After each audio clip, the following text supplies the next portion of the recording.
எங்கிருந்து நீ வந்தாயோ கோடீஸ்வரா, எங்கள் நெஞ்சினில் நிறைந்து நின்றாயே கோடீஸ்வரா. நிதம் எங்கள் நினைவுகள் உந்தன் அருளலையில் சங்கமம் கோடீஸ்வரா. இது எங்கள் ஆன்ம கீதம் அன்பே கோடீஸ்வரா.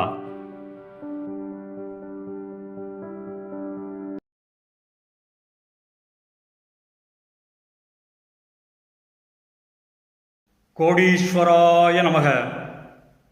வணக்கம். நமது பரம்பொருள் நமது பகவான் கோடி சுவாமி அவர்களும் மற்றும் கணக்கன்பட்டி சுவாமி இவர்கள் எல்லோரும் ஒரே ஆன்மாக்கள் தான். அவர்களுக்குள் நெருங்கிய தொடர்பு இருக்கின்றது. இதை அனுபவத்தில் அறியலாம். எனக்கும் கணக்கன்பட்டி மூட்டை சுவாமிக்கும் உள்ள சுவாரஸ்யமான சம்பவங்களை சொல்கிறேன். 1995 வருஷத்தில் உள்ள ஆரம்ப மாதங்களில் ஒரு நாள் நான் குமுதம் வார இதழை பார்த்தேன். குமுதம் வார இதழை பார்க்குறப்ப அதில் கணக்கன்பட்டி மூட்டை சாமியை பற்றியும் பழனியில் உள்ள சாக்கடை சித்திரை பற்றியும் அதில் ஒரு ஆர்டிக்கிள் வந்திருந்தது. எனக்கு நமக்கு நான் கோடி பகவான் அவங்க மூலமாக எனக்கு ஒரு ஆன்மீகத்தில் நாட்டம் ஏற்பட்டு எனக்கு சித்திரைகள் மேலே நாட்டம் ஏற்பட்டது தான் உங்களுக்கு எல்லாம் தெரியுமே. அதனால எனக்கு இயல்பாகவே எனக்கு அந்த குமுதம் வார இதழை பார்த்த உடனே அந்த ரெண்டு பேரையும் அவங்கள பற்றி ஆர்டிக்கிள் பார்த்த உடனே நான் அவங்கள பார்க்கணும் போல் எனக்கு ரொம்ப க்யூரியாசிட்டி. உடனே நான் என்ன பண்ணேன், மறுநாள் காலம்புரை புறப்பட்டு நேராக பழனி போனேன். பழனி போய் அங்கே சாக்கடை சித்திரை தரிசனம் பண்ணேன். நல்ல தரிசனம், நல்லா அவர்கிட்ட அருள் கிடச்சதை பரிபூர்ணமாக உணர்ந்துக்கிட்டேன். அதுக்கு பிறகு அங்கேருந்து கணக்கன்பட்டி போனேன். பழனிலேருந்து கணக்கன்பட்டி பக்கம்தான். கணக்கன்பட்டி போனப்போ என்னாச்சுன்னு கேட்டிங்கன்னா, கணக்கன்பட்டி மூட்டை சுவாமி இல்லை. அப்போ அந்த நான் போன இடத்துல நான் எந்த இடத்துக்கு போகணும் அந்த இடத்துல அவங்க இல்லை. அப்போல்லாம் எப்படின்னா அந்த மெயின் ரோட்டில் தான் அவங்க இருந்த மாதிரி நான் கேள்விப்பட்டேன். அப்புறம் பக்கத்தில் உள்ளவங்க சொன்னாங்க, நீங்கள் வேணால் வெயிட் பண்ணி பாருங்கள், அவங்க வீட்டுக்கு வருவாங்க, மூட்டை சாமி அவங்க வீட்டுக்கு வருவாங்க அப்படின்னு சொன்னாங்க பக்கத்தில் உள்ளவங்கெல்லாம். எனக்கு ஆச்சரியமாயிருச்சு. ஓ, கணக்கன்பட்டி மூட்டை சுவாமி போன்ற சித்தர்களுக்கும் நம்மளை மாதிரி வீடெல்லாம் இருக்கும் போல் இருக்கு அப்படின்னு ரொம்ப ஆச்சரியத்தில் இருந்தேன். அப்புறம் வெயிட் பண்ணோன்னே கொஞ்சம் ரொம்ப நேரம் கழித்து பார்த்தேன், ஆப்போசிட்டில் ஒருத்தர் பச்சை வேஷ்டி கட்டிக்கிட்டு ஒரு மூட்டையோடு வந்துக்கிட்டு இருந்தார். பக்கத்தில் உள்ளவங்க சொன்னாங்க, அவர் தான் மூட்டை சுவாமி அப்படின்னாங்க. அவருக்கு ஒரு 45 வயசு இருக்கும். நம்மளை மாதிரி சாதாரணமாக தான் இருந்தார். நான் நினச்சேன், என்னடா அது ரொம்ப சாதாரணமாக இருக்காரு, என்ன ஒரு காவி ஒரு பச்சை பச்சை வேஷ்டி கட்டியிருந்தார். உடம்புல ஏதோ ஒரு பச்சை உடுப்பு உடுத்திருந்த மாதிரி எனக்கு நான் பார்த்த மாதிரி ஞாபகம். தலையில் பச்சை முண்டாசு கட்டியிருந்தாருங்க. ஒரு மூட்டை சாமிங்கிற பேருக்கு ஏற்ற மாதிரி பின்னால் ஒரு மூட்டையை தொங்க விட்டு இப்படி பிடிச்சிக்கிட்டு வந்துட்டு இருந்தார். ஒரு சாதாரண மானிடன் மாதிரி தான் வந்தார். என்னடா அது, சரி வரட்டும் அப்படின்னு நினச்சேன். வந்தோடனே அவர் வீட்டுக்கு போவார்ல, நம்மளும் வீட்டுக்கு போவோம் அப்படின்னு நினச்சேன்னா, பார்த்தா அவர் எங்கேயோ போனார். அந்த மெயின் ரோட்டில் எங்கேயோ ஒரு வீடை நோக்கி போனார். அது பார்த்தீங்கன்னா அது வீடே இல்லை. அது சைடில் இடிஞ்சு போன சுவராக இருந்தது.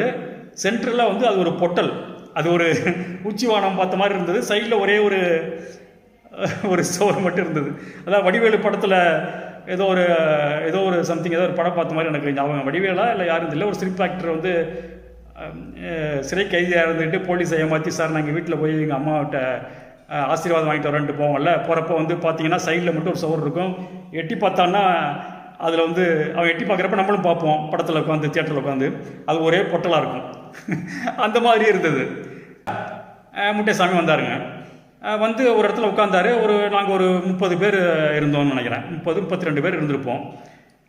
இதனால பேசினார். அவர் கொஞ்சம் உழைப்பை மையமாக வச்சு பேசினார். அப்போ அந்த டயத்தில் அப்புறம் தான் புரிஞ்சுக்கிட்டேன், அவர் பின்னாலையும் அந்த மாதிரி இந்த உழைப்பை மையமாக வச்சு தான் பேசுவார்னு நான் புரிஞ்சுக்கிட்டேன். பேசுகிறப்போ ஒன்று சொன்னார், எங்கள் பக்கத்தில் ஒரு கோவில் இருக்குங்க, நம்ம அங்கே போய் கூட்டி அள்ளிட்டு அப்புறம் நம்ம சாப்பிடுவோமா, உழைச்சி சாப்பிடுவோமா அப்படிங்கிற மாதிரி பேசினாருங்க. நாங்கள் ஒரு 30 பேர் அதை கவனிச்சுட்டு இருந்தோம். அப்போ பக்கத்தில் ஒரு தினத்தந்தி பேப்பர் பறந்து எங்கேருந்தோ பறந்து வந்தது. அப்போ ஒரு வாழ்க்கை தத்துவம் மாதிரி ஒன்று சொன்னார் அவர் சாதாரணமாக தான் சொன்னார், ஆனால் அது ஒரு பெரிய தத்துவம். அந்த பேப்பரை பார்த்து சொன்னார், பாருங்க அது படுற பாட்டை பாருங்க அப்படின்னாரு. அதோட ஃபிலாசபி என்னன்னு கேட்டேன், அப்பயே நான் புரிஞ்சுக்கிட்டேன். அதோட தத்துவம் என்னன்னு கேட்டிங்கன்னா, பாருங்க அந்த பேப்பர் மாதிரி நம்ம மக்கள் வந்து அந்த ஒரு ஒரு தூண்டுதல்னால, வெளிப்புற தூண்டுதல்னாலே, வெளிப்புற பாதிப்புனாலே எவ்வளோ பாதிக்கப்படுறாங்க. அந்த வெளிப்புற பாதிப்புனால மக்கள் அப்படியே அடித்து கொண்டு வரப்படுறாங்க அப்படிங்கிற மாதிரி அது ஒரு ஃபிலாசபி சொன்னார். அந்த பேப்பரை பார்த்து, அந்த பேப்பர் காற்றுல பறந்து வந்து அப்படியே உருண்டு எங்கள் பக்கத்தில் வந்தது. அதை பார்த்து சொன்னார், பாருங்க அது படுற பாட்டை அப்படின்னாரு. அதாவது மானிடர்கள் நம்ம படுற பாட்டை வந்து அதை கம்பைன் பண்ணி சொல்கிற மாதிரி அது ஒரு ஃபிலாசபி ஆயிடுச்சா. அப்புறம் அவரோட மேனேஜ்மெண்ட் பாருங்கள், படிப்படியாக ஒவ்வொரு குரூப்பாக அவர் பேசி அனுப்புகிறாருங்க. நாங்கள் ஒரு 32 பேர் இருந்திருப்போம். முதல்ல ஒரு குரூப்பு ஒரு 4 பேரை, அவருக்கு முன்னால் ஒரு 4 பேர் உட்காந்துருந்தாங்க. 4 பேர்கிட்ட வந்து கொஞ்சம் பேசிட்டு, சரி கிளம்புங்க அப்படின்னாரு. இப்படியே ஒரு குரூப்பாக அனுப்பிச்சு எங்கள் குரூப் வந்தப்பையும் பேசிட்டு, ஓகே சரி கிளம்புங்க அப்படின்ட்டார். அவ்வளோதான். அன்னைக்கு தரிசனம் முட்டைசாமியோட, நான் பார்த்த அந்த முட்டைசாமி தரிசனம் முடிந்தது. இது நடந்தது வந்து 1995 வருஷங்க. அதாவது பகவான், நம்ம கொடி பகவான் பிரபஞ்ச ஐக்கியமாகி ஒரு 10 மாதம் கழிச்சுன்னு வச்சுக்கோங்களேன். 10 மாதமாக சம்திங் இருக்கும், ஒரு 4-5 மாதம் இருக்கும். பட் எப்படின்னா, இது வந்து நம்ம கொடி பகவான் பிரபஞ்ச ஐக்கியமானதுக்கு பிறகு தான் இந்த இது நடந்தது. 1995 தான் நான் முதல் முட்டைசாமியை தரிசனம் பண்ணேங்க. இந்த தரிசனம் முடிஞ்சிருச்சா, முடிஞ்ச உடனே அப்புறம் நான் துபாய் போயிட்டு அங்கே வந்து பல கார்ப்பரேட் கம்பெனிஸில் வந்து நான் ஒர்க் பண்ணேன். பல உயர்ந்த பதவிகளில் இருந்தேன். உயர்ந்த பதவிகளில் இருந்துட்டு அப்புறம் நான் முட்டைசாமியெல்லாம் நான் பார்க்கல. முட்டைசாமி எனக்கு டச் விட்டு போயிடுச்சு. நான் எப்போதும் போல், நம்ம எப்பயுமே வந்து நம்ம பகவான் தாத்தா என் மனசில் இருப்பார். பகவான் தாத்தா மூலமாக எனக்கு பல பகவான்களோட, எனக்கு பல சித்தர்களோட எனக்கு வந்து ஒரு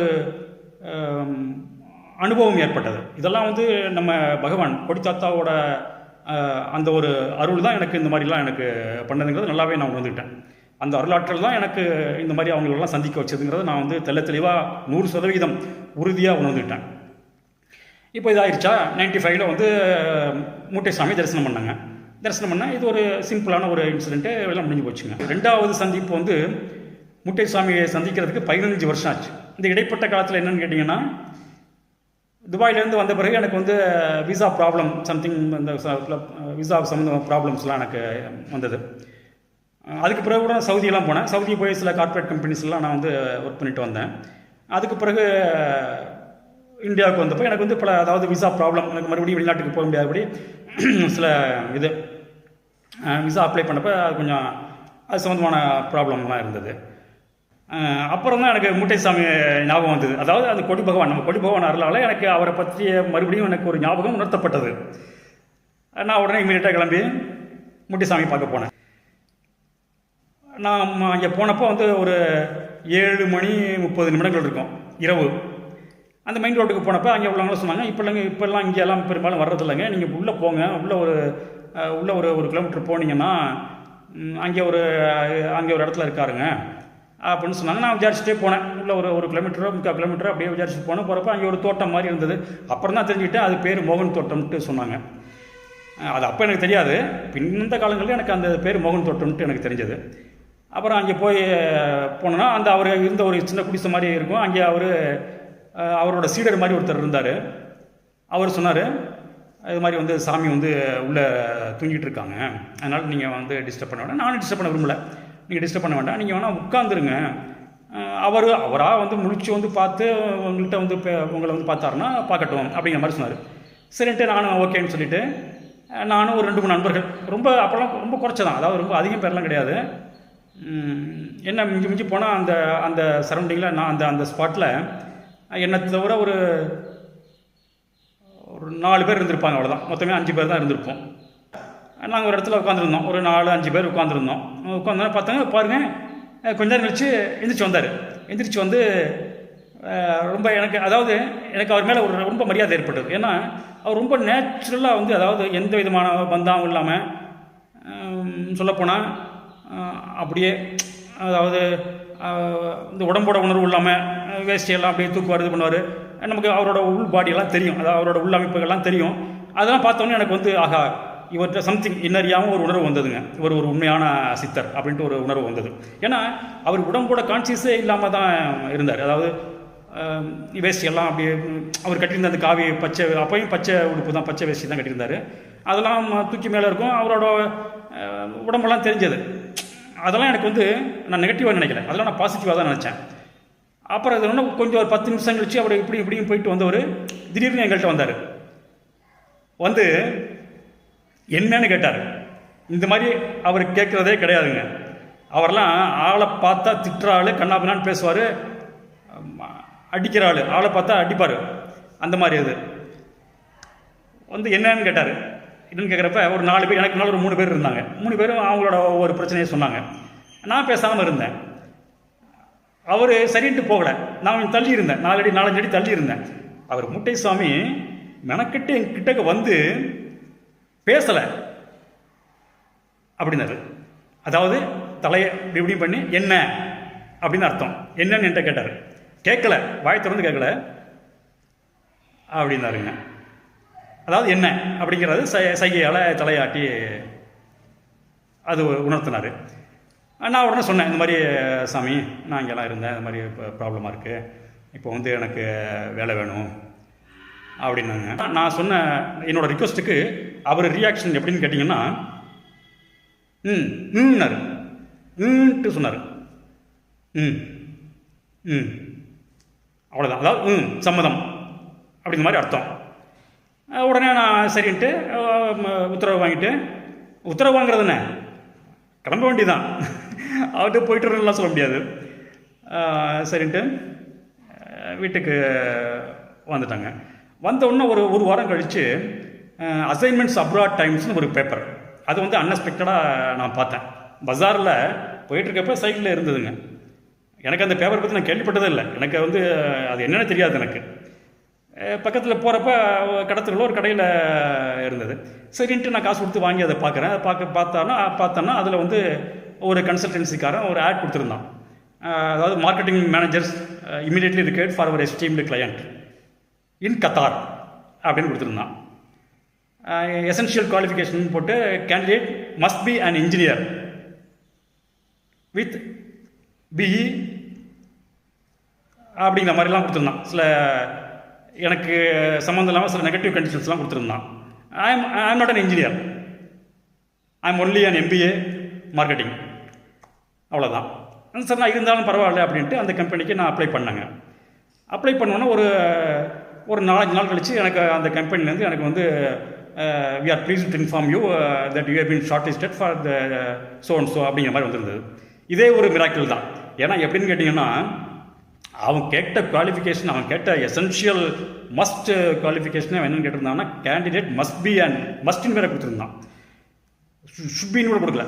candidate must be and engineer with BE, diploma model with BE அப்படின்னு கொடுத்துருந்தான். நான் வந்து அதான் சொன்னேன், I am only an MBA marketing அப்படிங்கிறப்ப என்ன வந்து அந்த கன்சல்டன்சிக்காரன் வந்து ஷார்ட் லிஸ்ட் பண்ணி எனக்கு மெயில் அனுப்பிச்சிருக்கான், எனக்கு இமெயில் அனுப்பிச்சான். And that is first miracle. நான் அப்போ கூட பெருசாக நினைக்கல, கண்டுக்காம விட்டேன். என்னது கன்சல்டன்சிக்காரன் தானே, நமக்கு என்ன கம்பெனிக்காரனை கூப்பிட்டான் அப்படிங்கிற மாதிரி நான் பேசாமல் விட்டாங்க. அப்புறம் மறுபடியும் வந்து ஒரு 4-5 நாள் கழித்து அந்த கம்பெனிலேருந்து எனக்கு ஒரு கால் வந்ததுங்க. கால் வந்து I'm speaking to mister Ramanathan, அந்த கம்பெனி மேனேஜிங் டைரக்டர் என்கிட்ட பேசினாருங்க. அவரே MBA பேசினாருங்க. அதாவது கன்சல்டன்சி கம்பெனி இல்லை, அந்த consultancy employment consultancy. I'm speaking to mister Ramanathan. Yeah sir speaking அப்படின்னு சொன்னேன். Sir glad news that it seems, அப்போ கூட வந்து பாருங்கள் செலக்டட் இல்லை, it seems that you may be selected from that company for the position of marketing manager அப்படிங்கிற மாதிரி தான் சொன்னார். Okay sir, thank you very much sir அப்படின்னு சொல்லிட்டு நான் ஃபோன் வச்சுட்டேன். அவ்வளோதான். மொபைல் அலைபேசியில் பண்ணாங்க. சரிட்டு நான் okay sir, thank you for your கால் அப்படின்னு சொல்லிட்டு, okay thank you for your information அப்படின்னு சொல்லிட்டு நான் க்ளோஸ் பண்ணிட்டாங்க. அப்போயும் நான் அசல்ட்டாக தான் நினச்சேன், என்ன கன்சல்டன்சிக்காரன் தானே சொல்கிறாங்க, இவ்வளவும் செலெக்ஷன் பண்ணதும் ஷார்ட் லிஸ்ட் பண்ணதும் கன்சல்டன்சிக்காரன் தான், எம்ப்ளாய்மெண்ட் கன்சல்டன்சி தான். ரெண்டாவது அந்த ஷார்ட் லிஸ்ட் பண்ண பிறகு ஒரு 4 நாள் கழிச்சு கூப்பிட்டது கன்சல்டன்சிக்காரன் தான், கம்பெனிக்காரன் கிளையண்ட் ஒன்று நம்ம கூப்பிடலையே, அவன் எப்படி கூப்பிடுவான், இதெல்லாம் சும்மா ஒரு ஐவாஷ் அப்படிங்கிற மாதிரி நினச்சேங்க. அப்புறம் பார்த்தீங்கன்னா ஒரு 4 நாள் கழிச்சு கம்பெனிலேருந்து அந்த கம்பெனி வந்து Integra International group of companies வந்து கத்தாரில் வந்து பிக்கஸ்ட் கார்ப்பரேட் கம்பெனி.